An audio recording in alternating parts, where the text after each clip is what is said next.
বাংলাদেশ আওয়ামী লীগের যে সকল এমপিরা ছিলেন বা আওয়ামী লীগের যে সকল নেতারা ছিলেন তাদের মধ্যে ওয়ান এন্ড অনলি ব্লুটুথ বয় ছিলেন ব্যারিস্টার সাইদুল হক সুমন। বিভিন্ন কারণে আলোচিত আবার সমালোচিত, তবে তার সাপোর্টার শ্রেণীর সংখ্যা আসলে কিন্তু বাংলাদেশে বেশি।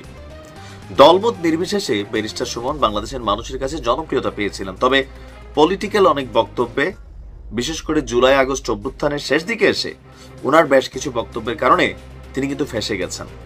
আর এরপর একটা মামলাতে তাকে গ্রেপ্তার করা হয়েছে, তিনি জেল খাটছিলেন। কিন্তু আজকে বাংলাদেশের বেশ কয়েকটা নিউজ পোর্টালে, ইউটিউবে, টিকটকে এই মুহূর্তে লেটেস্ট আপডেট একটা নিউজ হচ্ছে যে আমাদের সেনা প্রধান জেনারেল ওয়াকারুজ্জামানের সরাসরি নির্দেশে মুক্তি দেওয়া হয়েছে ব্যারিস্টার সুমনকে।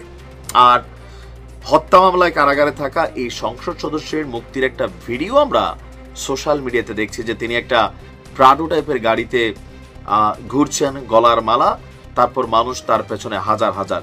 এখন ঘটনা হচ্ছে, ঘটনাটা সত্য নাকি মিথ্যা, যে আমাদের সেনাপ্রধান কি এমন নির্দেশনা দিয়েছেন, অথবা সেনাপ্রধান যদি নির্দেশনা দিয়েও থাকেন ব্যারিস্টার সুমন কি এভাবে বের হওয়ার সুযোগ আছে? এতটুকুতে আপনাদের বোঝার উচিত যে বিষয়টা গুজব, 100% গুজব। কেন গুজব? সেনাপ্রধানের নির্দেশে কারাগারে মানে আটক থাকা কোনো ব্যক্তি, জেলে আটক থাকা কোনো ব্যক্তি যার বিরুদ্ধে একটা মামলা চলমান আছে, রিমান্ড চলছে, যার শুনানি চলছে, এই মুহূর্তে সেনাপ্রধান একটা ফোন দিলেন আর কারা কর্তৃপক্ষ তারা ওইখান থেকে ছেড়া দিল। এটা কি থানার মতন যে ধরেন জিজ্ঞাসাবাদের জন্য 4 জন লোকের পুলিশ ডাক দিয়ে গাড়িতে তুলছে, থানায় নিয়ে জিজ্ঞাসাবাদ চলতেছে, এরপর উপর থেকে কোনো নেতা, মন্ত্রী, এমপি হ্যালো করলো যে ওরে মামলাতে ঢুকানো, ওরে ছেড়া দাও? এটা কি এরকম? এতটুকু তো আপনাদের কমন সেন্স থাকার কথা, যারা সেনাপ্রধানের গাইল্লাইয়া 14 গোষ্ঠী উদ্ধার করতেছেন, যে এই তো দেখো আকার আওয়ামী লীগের দোষর, এই না সেই না। হ্যাঁ ভাই, সেনাপ্রধানের প্রথমত এই ধরনের এখতিয়ারই নাই, নাম্বার 1। নাম্বার 2, উনি কি পাগল যে উনি এই মুহূর্তে ব্যারিস্টার সুমনের মুক্তির জন্য নির্দেশ তো দূরের কথা, কাউরে একটা হ্যালো করবেন, একটা গোপনে মেসেজ দিবেন যে হ্যালো পিপি বা অমুক আদালতের বিচারক অমুক, এই সুমনের মুক্তি দিয়ে দাও?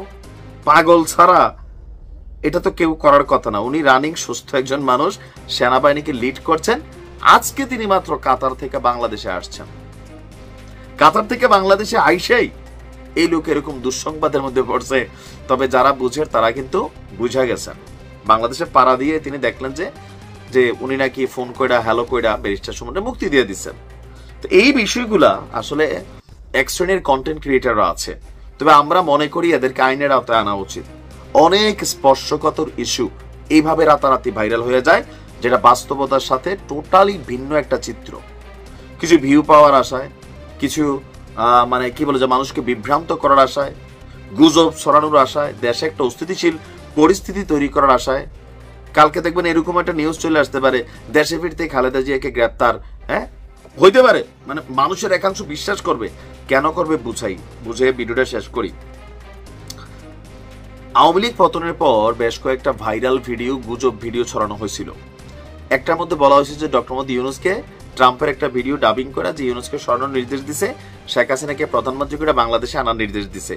এই ভিডিও দেখা সম্ভবত ফেনীতে একাধিক আওয়ামী লীগের নেতাকর্মী তারা হুন্ডা মুন্ডা নিয়ে বিজয় মিছিল দিয়ে আলাইছিল বাজারে, যে ইউনূসের ক্ষমতা শেষ, শেখ হাসিনা আগামীকালকে আসতেছে। আর এই বিজয় মিছিল দেওয়ার পরে এলাকার জনগণ এমন মাইর দিছে ভাই, কারণ তারা যারা এই মিছিলটা দিছে তারা বুঝতেই পারে না যে এই ভিডিওটা একটা গুজবের, একটা গুজব ভিডিও। যতক্ষণে বুঝতে পারছে ততক্ষণে মাইর খেয়ে কারাগারে আছে। সো এই ধরনের নিউজগুলো যারা করে তাদের বিরুদ্ধে আইনানুগ ব্যবস্থা নেওয়া জরুরি আমি মনে করি, তথ্য প্রযুক্তি সিস্টেম ব্যবহার করে। ভালো থাকুন, আসসালামু আলাইকুম।